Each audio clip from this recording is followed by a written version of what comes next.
from the beginning on Dredd is what every artist in the effects industry wants to do. In fact, we got involved before even the director and the DOP or art director came on board. We were basically working with the producers and the writer Alex Garland on building up concepts for the film. And we didn't feel that we could kind of do this in the more conventional, this department that feeds into that one, and we very much wanted to create a sort of fluid flow of ideas and thoughts. So we could basically influence their ideas and the design of the film from the very beginning. So the collaboration between writer and the visual development people very early on in terms of kind of looking at how we might adjust the script in order that we could deliver the visual element to the budget. Alex was a comic book fan, and he was in touch with John Wagner and a few of the others from the comic book creators. He was always showing them the concept work that we were doing along the way. In addition, they developed their own concept work quite early on. When I first came onto Dredd, the script we were given was in fact a storyboard script which had been drawn by Jock.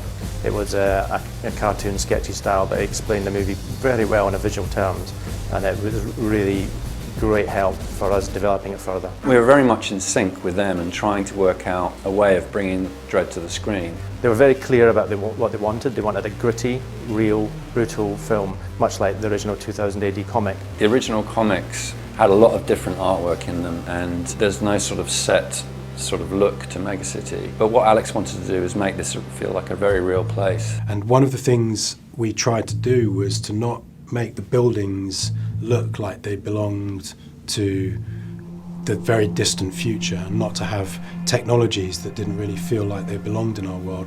We wanted to have a kind of elastic band attached to this moment in time, so that even though it was the future, it felt like it was connected, and that people could empathise with these hard urban blocks in which people live.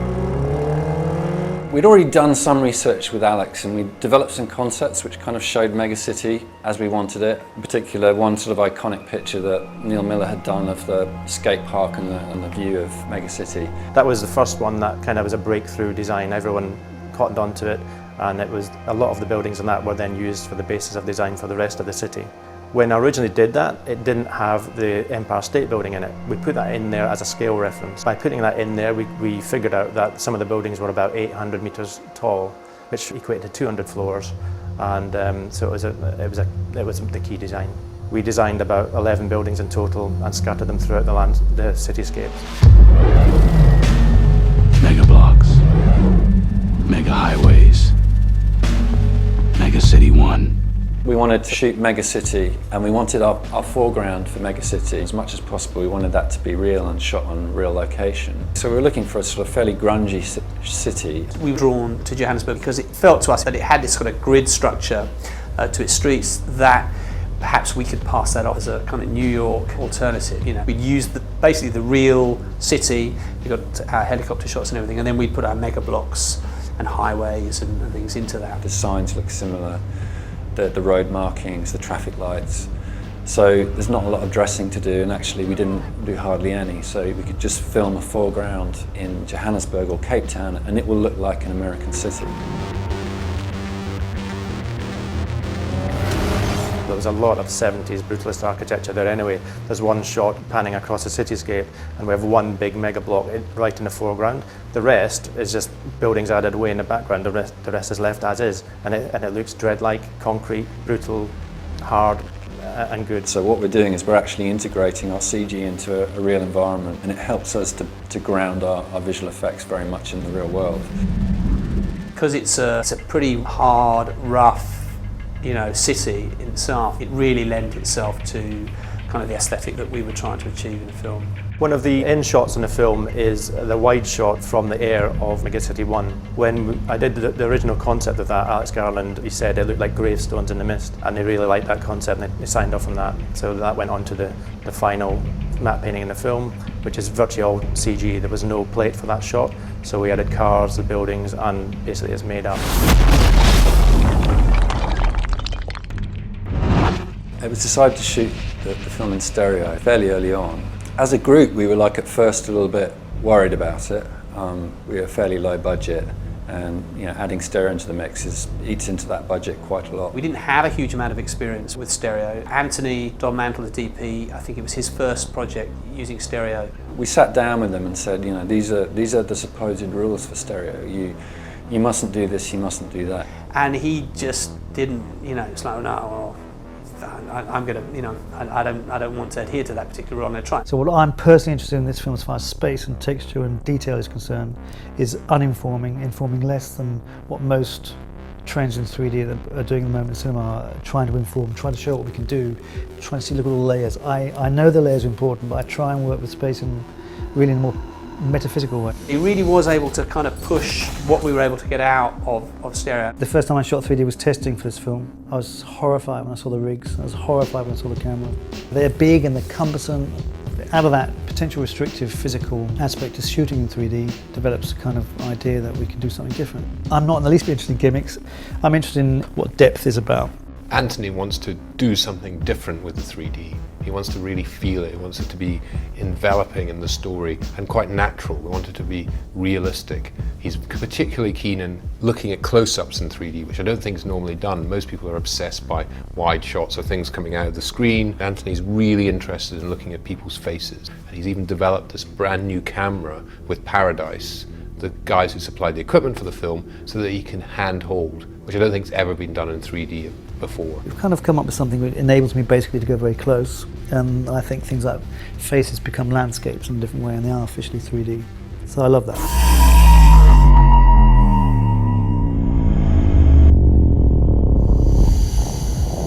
We've also used in this film a new Phantom camera, the Phantom Flex, which is a high-speed camera that can record at a frame rate of over 3,000 frames. Normally you shoot at 24, that's what you see in the cinema. This is recording 3,000, so it's incredibly slow. It's slower than the slowest sports photography. And we've done that in a 3D rig as well. The slow-mo was very important to this film. It was identified by Alex very early on as being one of his main concerns. One of the things about very extreme slow motion is that it can make almost anything look beautiful and hypnotic and graceful. We did some previews early on where we put together a whole slow-mo sequence, and it kind of worked with music and sound effects. It became quite interesting. It was just a question of then designing the shots for the sort of people being shot. So what we actually did was, with special effects guys, we got some blood bags and some prosthetic people and shot them up. So when we went in to design the shots, we knew exactly what we wanted the blood to look like. For instance, we wanted it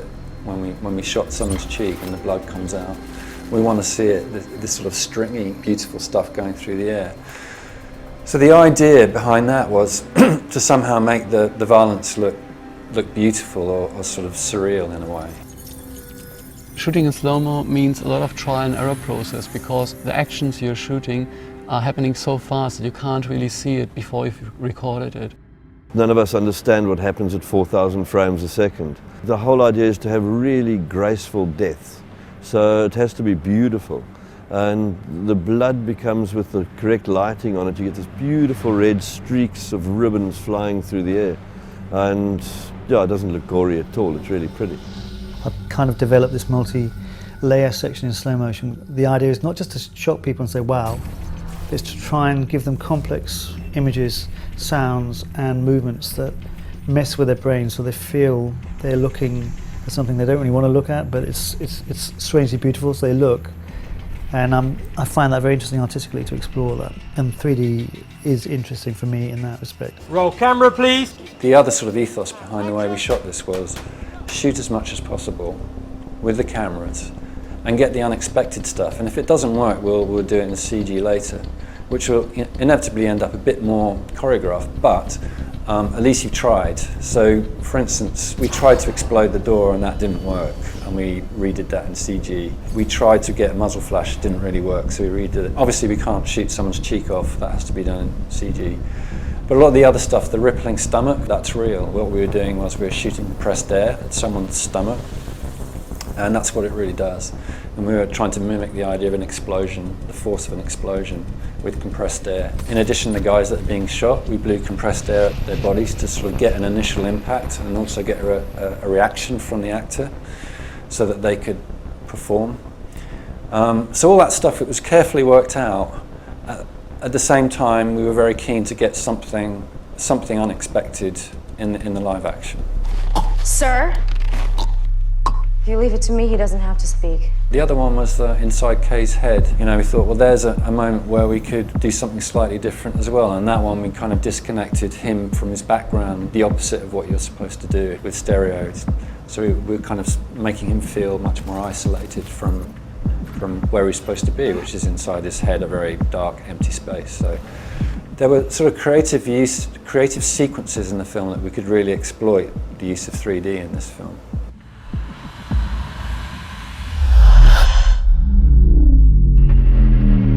Defense noted. Very early on, we were sitting in a script development meeting, and Alex was explaining how he wanted to see Mama hit the deck, super slow-mo, and to create something that we'd never seen before. That was also a complicated scene that we prevised. The idea was to make this very kind of poetic ending to Mama seeing through the surreal point of view of the drug effect that she'd just been forced to take. But one of the things that wasn't really sort of worked out in that particular scene was how she was going to die. It's this thing about doing something that, quite frankly, is disgusting. Someone's face hitting the floor right in front of us, and somehow trying to make that look beautiful and enticing. And we just leapt into it and trusted our instincts that we would be able to do something cool with that. At the end, when she's hitting the floor, again, Alex Garland asked me to have a look at some of those frames and come up with a kind of painterly look. We went sort of halfway house, so we kind of split the head open and then kind of pulled focus on the shot and covered it with blood so that it felt a lot more surreal and less visceral and in your face. Guess it felt like a long way down. Probably our biggest CG work in the film is the atrium. That was our biggest asset and was probably in the most shots that we did. There was a corner piece of set that was built, it was 3 floors high and half the width of the supposed width of the atrium. This represents a quarter of our atrium, so the building is 4 times the size of this, so that balcony would be twice as long over there. And we effectively used that to create all 4 corners, and we just kept redressing it and shifting it and moving it. Of course, we were shooting off it all the time and we had to extend that. What we tend to do with our CG is to build our asset as much detail as possible, but we couldn't possibly build it for every single circumstance in this film because it's 200 floors and every floor is different, and we're not going to build that into our CG. Quite often we would finish off those shots with what we call paint and reproject, which is whereby we actually render the CG atrium, and then instead of building new assets for that floor, we would maybe paint some shop signs and then reproject and re-render that. We just came up with ideas to break into it and make it more interesting. We added a hospital block at the bottom of the atrium, ledges, lights and different things just to break up the monotony. Just generally sort of mix up everything as we went through the various different scenes in the film. The overriding experience for me for Dredd is working on a project from the very beginning, literally with just sitting with a script, with not a lot else at that time, through to the very, very last final of the film, and working closely with the directors, the writers and the production team. That was a great experience. What comes out of it for me is just the aesthetic tightness. When you see the film, it feels like somewhere that makes sense. So like the interiors and the exteriors and various sort of design aspects of the film all kind of line up quite neatly, I think, and it feels like a real place. Certainly this is a film that I think punches way above its weight. I mean, it really, when you look at what we had available to us and actually what we've achieved, I think people would be very surprised if we would ever reveal really how much money we spent actually making this. The world of Dredd is incredibly rich and complex, and it would be really nice to sort of continue with that.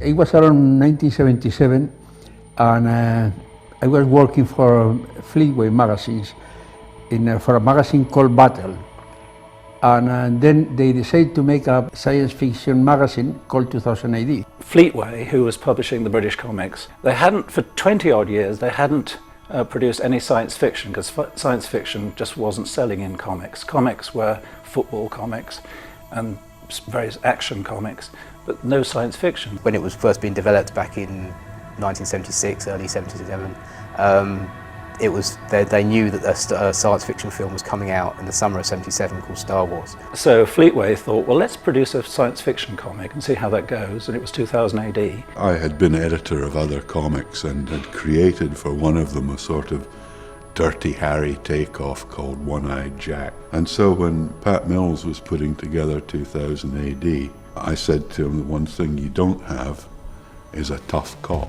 I went away and wrote the story using the name Judge Dredd. He was so standout. He's a good guy and he's a badass at the same time. It's an irresistible combination. So they called me for this new character that John Wagner has created. They say it was a judge, jury and executioner, all dressed in black and driving in a motorbike. Practically I pick up the idea, but then I just start elaborating, and I go over the top, just putting eagles and a big bike. Part of the reason Dredd has been such a successful character and has continued for so long is due to the fantastic design element of Dredd. His uniform is instantly recognisable. It's such an amazing design, isn't it? I mean, I think it's up there with Spider-Man, Batman and Superman, you know, it's just one of the most iconic looks, you know. He's probably one of the most iconic British characters that's ever been appeared in British comics. And the gun, the lawgiver, which can fire 6 different types of bullets, that sort of really appealed to sort of like the teenage boys that were picking up 2000 AD back in, you know, when it first started. And the Law Master with its huge wheels, the big eagle on the front, the bike cannons.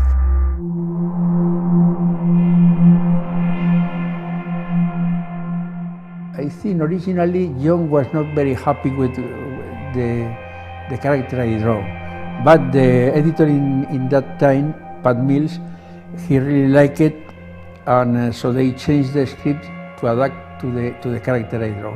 At the beginning, when 2000 AD first came out, it wasn't clear that Judge Dredd was going to be the standout character, because there were a lot of other good characters in that story. So it wasn't. It took a little while for us to realise, you know, just how good Dredd was. Dredd appeared at just the right time. It came after Punk, you know, and just was the right character for the right moment in the right country at precisely the right time. Because of the Thatcher era, there was this tendency to see the government of the day as a rather right-wing, Conservative Party as a right-wing situation we were all in. Judge Dredd had a rather fascistic look to him. He was supposed to be the representation of justice. Justice has no face, so it was covering all the face. I tried to make something like the hood of a middle-aged executioner, covering the face totally, only letting out the chin. That was quite important. In those times, he looked very futuristic figure, but today, 35 years later, any policeman looked like him now. It was very rigid and uniformed. There were sort of little hints at sort of Nazi symbology. The little glint in the eye was a sort of SS symbol, although it really is just supposed to be a glint. The protection in the shoulders, in one of the sides, I put an eagle. The eagle is the representation of the American eagle, but also could be a fascist symbol, since the Romans, the Nazis, and Spain, where I was living under Franco regime. He represents the law and unflinching. He has ethics, but at the same time he's the embodiment of a fascist justice society. Judge Dredd represented this sort of police state. The other star of the strip was the city he lived in, Mega City 1, which was a sort of an anarchic, anti-establishment sort of environment. So he was the policeman who policed all this chaos. It's often said that Mega City 1 is much a character in the Judge Dredd strip as Dredd is himself, and it's such a huge environment for which to tell stories in, and it's a great sort of play box where you can do anything basically. You can tell sort of very human, down-to-earth stories, or you can do these huge epics in which the city comes under threat. The city is as much a part of Judge Dredd as Judge Dredd is. You have such an almost infinite number of people in that city, squeezed into that city, so you have an infinite amount of stories, and Dredd is the thing that links all of those crazy stories together. Where the strip comes alive is other people's reaction to him, or the other characters' reaction to him. That can be in the city, in the citizens, because Mega City 1 is this bizarre place that Dredd is often becomes the straight man to whatever weird crime or characters he's coming up against. Just enforcing the law no matter who's doing what. He's not changing who he is. There's not a character arc. He's not, there's not a romantic lead that's brought in, and you don't care what he's doing after hours. Like, this is what he does, this is who he is. Dredd is and always will be just that. So as long as that's the case, I think you're gonna have good stories around him. So he's your anchor for every one of those stories. He's almost Rod Serling at the start of a Twilight Zone episode, because he's the one consistent thing in a universe that seems to be constantly shifting and changing. We attempted to make Dredd as humourless and unattractive as possible, so that we sort of identified with the adversaries, the mutants who were being kicked out because they had 3 arms or whatever, the fat people who it was illegal to be fat. Dredd is so satirical in the fact that it's reflected, society as it is now, and then pushed it further in its absurdity into the future. And John Wagner and Pat Mills' writing enabled them to make certain comments about society, but keep it within a science fiction context. So you got the sense that there were these sort of outsiders. They weren't the New York comic creators, which is what I thought every comic creator was. There were actually people in other parts of the world creating comics and commenting on American society, and I think that's what gave it its unique viewpoint. This is people looking at what we're doing over here and who's running our country and how things are being handled, and they've got a completely different take on it. Part of the reason why Dredd is set on the eastern seaboard of America is because it has this huge scale. It would be very difficult to imagine something like this being set in Britain, even though the comic is British. And it also enabled the writers to go even further with the absurdity, because they could kind of see some of the trends that were coming from America and then extrapolate them into the 122 years into the future when Dredd is set. It's the typical British humor, looking at America in that way. It's like exaggerating all the clichés that is in the States. It was books like Dredd and Nexus that were commenting on politics and things that these other books didn't do. They had superheroes fighting supervillains, and that was about all they ever did. They had no commentary behind them. So when I'm reading these things and there's this sort of wickedly sarcastic take on American culture, I didn't maybe get the nuances in the storytelling as much then as I do now, but even then I could tell there was something different going on. Because 2000 AD is a weekly and Dredd appears in it every week, there's been a huge number of stories published over 35 years. But there's been some particularly big stories, those which we usually call mega epics, which have usually lasted about 6 months or so. First of those was The Cursed Earth, where Dredd had to cross across the irradiated wasteland. And that really developed the world of Dredd beyond the Mega City 1. You sort of got to see these cloned dinosaurs and mutants running rampant and all this stuff. So that's that was quite a high benchmark quite early on, sort of back in 1979. And then you moved to you had The Day Lord Died, when Dredd was accused of murder, and you had the insane Judge Cal. Then you had the Apocalypse War, which is half the city got nuked by the Soviets, and you had Judge Death. So all these stories are really, really popular. Dredd always been like an open comic, for the same for writers as for artists. Each one has, there has not been forced to follow the story in one way, but each person has have total freedom to carry on with the stories. Dredd is probably one of the most consistently brilliantly written projects.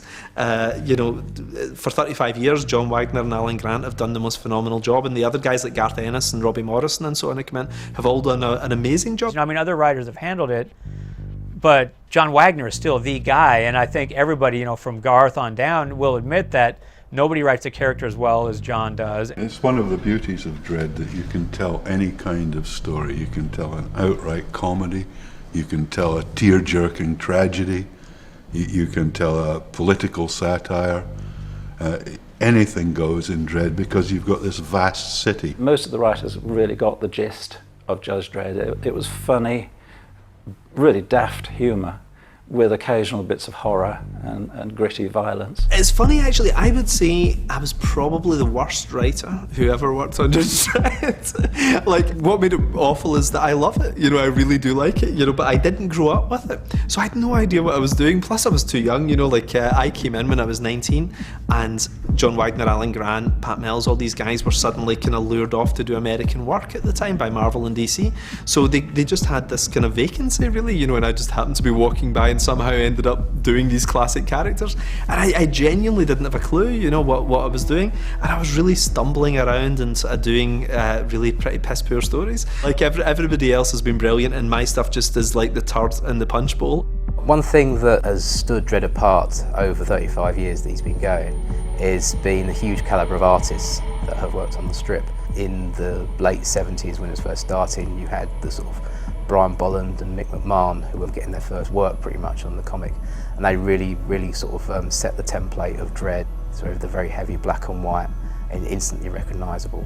And then through the 80s you had a fairly constant rota of artists like Carlos Esquerra, Ron Smith, Steve Dillon, all these artists that helped make the comic stand out.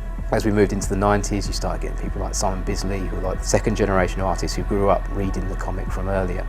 And then they added their own influences, and you start getting more sort of painted artwork, very much a sort of stylized look. And then into sort of like the late 90s and 2000s, and you get a newer generation of artists like Jock, Fraser Irving, all these artists that have again grown up with this but bring their own flavour to the strip. And it's enormously enjoyable to see this huge variety of artists working and all bringing their own styles, but also making Dredd this really powerful figure, as iconic as he is. As for the Judge Dredd comic, John Wagner is still writing it. But there's a weekly in 2000 AD, and there's the magazine, which is monthly. In the past few years, we've been making roads into penetrating the American market with reprints of our material distributed in America.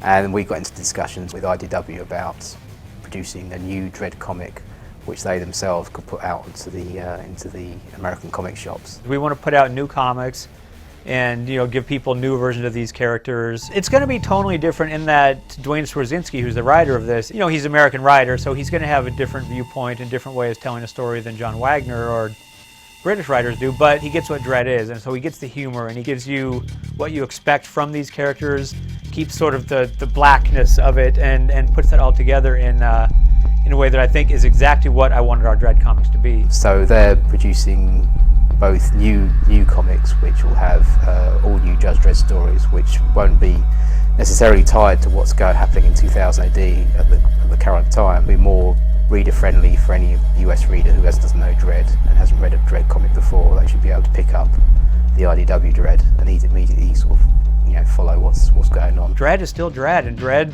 you know, 35 years from now is always going to be Dredd, and I think that's a lot of the appeal, is that you know what you're getting, and so if you like that then, you know, you're going to like it now. So that's the way Dredd's going at the moment, and hopefully we'll see him going for another 35 years, because I don't see him stopping anytime soon. I think the main attraction of Dredd is that he's a combination of good guy, bad guy. In some respects, you're all for what he's doing. In other respects, you think, well, thank God he doesn't exist today.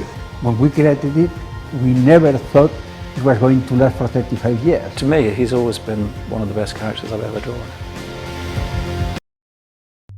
This is Judge Dredd. Inhabitants of peach trees. Judgment time. Mega City 1. Only one thing fighting for order in the chaos. Judges.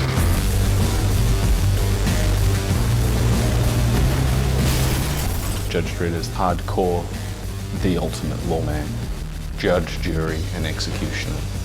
He doesn't have an alter ego. No Clark Kent, no Bruce Wayne. What you see with Dredd is what you get. In case you people have forgotten, I am the law. He's a good guy and he's a badass at the same time. Interesting.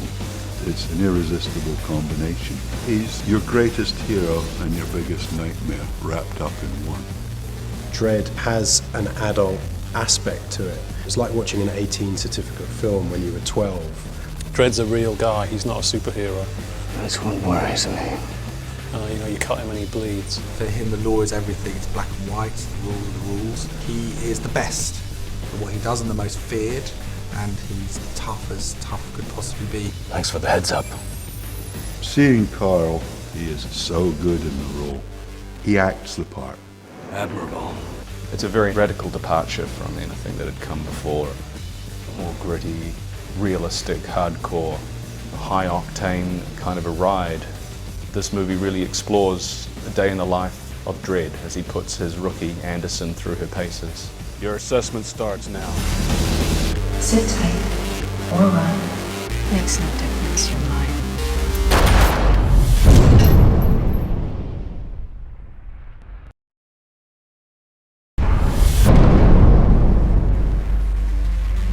Dredd's equipment is one and the same. It isn't equipment, it is Dredd. When you put this costume on, you become the character.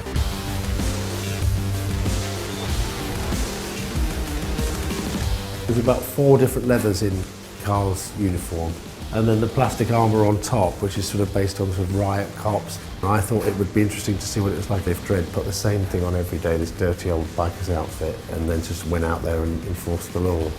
The costume itself is really a manifestation of the society. This is a society in decay, and consequently, you know, our uniforms are in decay. To put it on, to wear the suit, it actually changes your posture, it changes the way you move and the way you feel when you move. The helmet is the icon of Dredd, you know, the shape of Dredd. Round about the 5th or 6th episode, he was drawn without his helmet, and the result was so unimpressive that the editor, Pat Mills, put a big censored sign across his face. We are reproducing, I think it's something of 30-35 helmets required for all the other judges and the medics and the security officers. It's not just there for show, it has to serve as a motorbike crash helmet, also a bulletproof protection. Now this, I always wanted one of these. This is, whew. We started with the lawgiver as early as possible because I knew it's going to be a challenge. Incendiary. The lawgiver is a fully functioning weapon based on a 9mm system. Design gave us very little space to work with. We had to work very tightly around the original weapon. We had to be quite innovative in figuring out how to get the electronics in there, how to get the mag changes, how to practically eject the blank shells. And now we have something that the artist can pull out of his holster and start firing without swapping from one weapon to the other. You know, and as for the Lawmaster, which is Judge Dredd's motorbike, they built it, they based it on a 500cc motorbike, and it's a beast of a machine. A 70s idea of the future, which obviously it's radically changed. So what we tried to do was keep in a lot of the elements while making it look more futuristic, more what we would expect in today's world. There's no blue screen, green screen trickery going on, you know, and once you see Dredd on that bike, you're there 100% for the ride.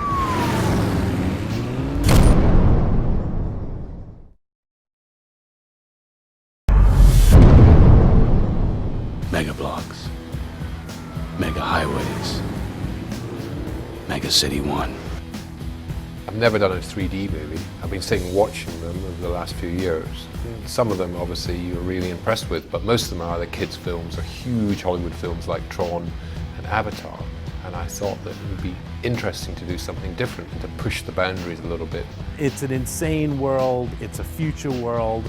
I think the way you can draw people into this world is by having 3D. We can create looks with it and things that happen in the movie that has never been done before. You can get the viewer to see into places that you wouldn't normally go if it was in 2D. Anthony wants to do something different with the 3D. He wants to really feel it. He wants it to be enveloping in the story and quite natural. We want it to be realistic. I'm not in the least bit interested in gimmicks. I'm interested in what depth is about. The first time I shot 3D was testing for this film. I was horrified when I saw the rigs. I was horrified when I saw the cameras. They're big and they're cumbersome. Out of that potential restrictive physical aspect of shooting in 3D develops a kind of idea that we can do something different. And Anthony is a man who likes to push everything, ideas, technology, and get some of his most exciting results that way. We have a couple of specialty cameras that have never been used before and have been designed specifically for this movie. It was not easy, but we've kind of come up with something that enables me basically to go very close. I think things like faces become landscapes, so I love that. Dredd is a perfect candidate for, I think, a really amazing looking 3D film. The kind of environments of Mega City 1 and peach trees, the blocks, you know, the scale of the city, everything should look, you know, just even better in 3D.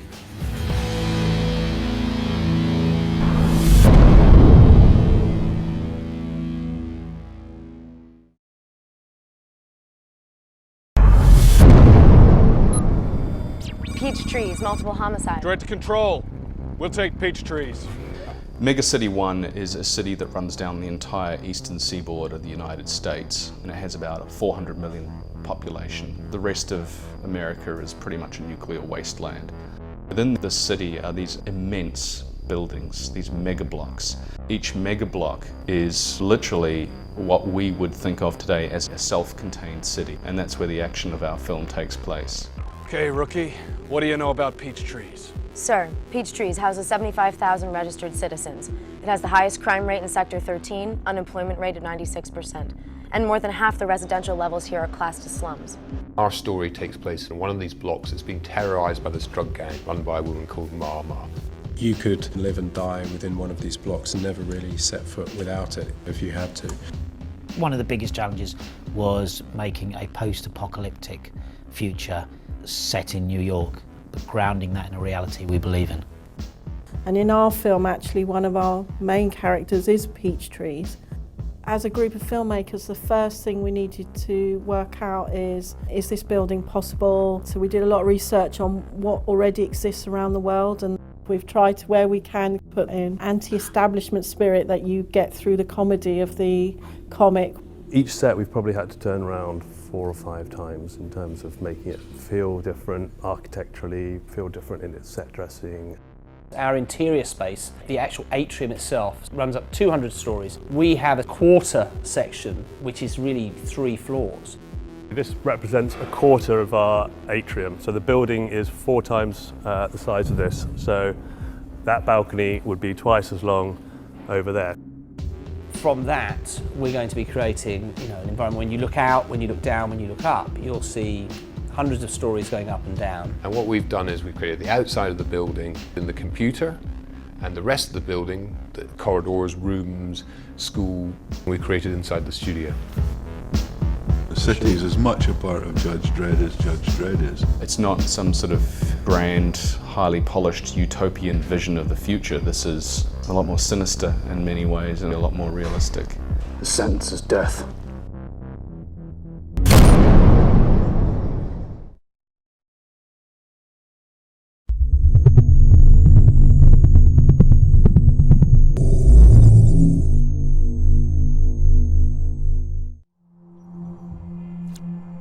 For Madeline, life moved in slow motion.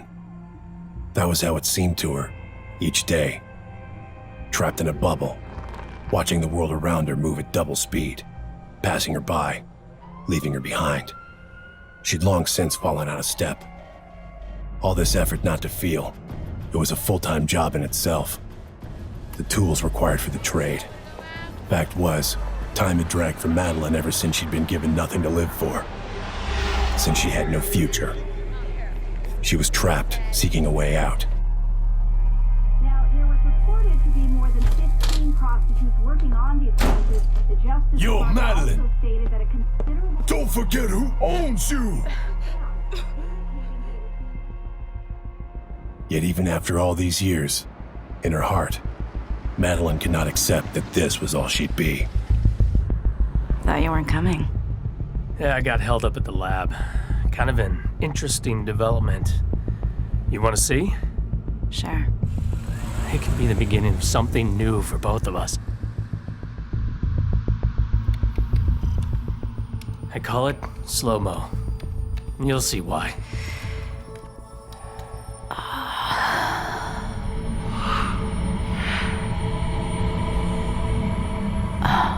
Amazing.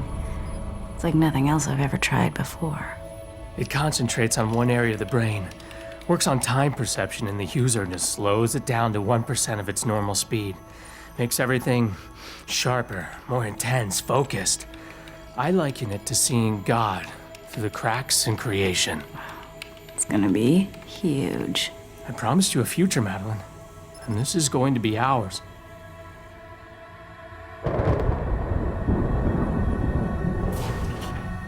Eric?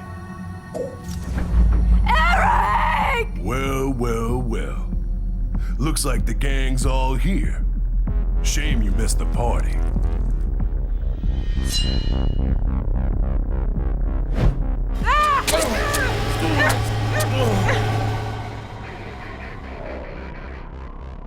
ID'd as Lester Grimes, mid-ranking pimp and known felon. Nasty piece of work. This is symbolic, a declaration of intent. Someone's making a power play, got their sights on the top spot.